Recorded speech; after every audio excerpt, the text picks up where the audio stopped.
We deliver a breakfast club on a Thursday morning from 8:30 till 10:30, where between 20 and 25 volunteers work together to deliver a hot breakfast and a bag of shopping of essential food items. It's much more than just a breakfast club. It's about a place for everybody and everyone playing to their strengths and working together to deliver something truly incredible. We have, people in their 20s all the way through to people in their 90s.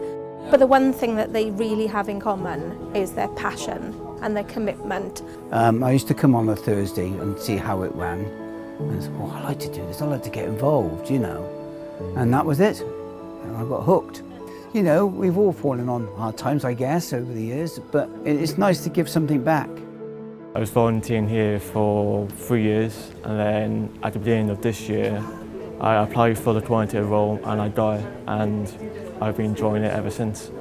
I have a form of high function autism, so I struggled a lot. Then once volunteering here, it gave me the confidence and support I needed. I came here in March. At the time I wasn't in a very good place because I recently lost my husband.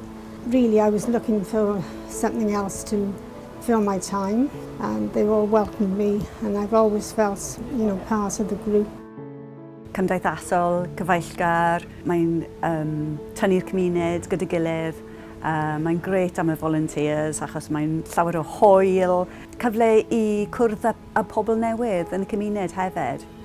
People are volunteering in so many ways, not just in our communities, in our food banks, in our warm hubs.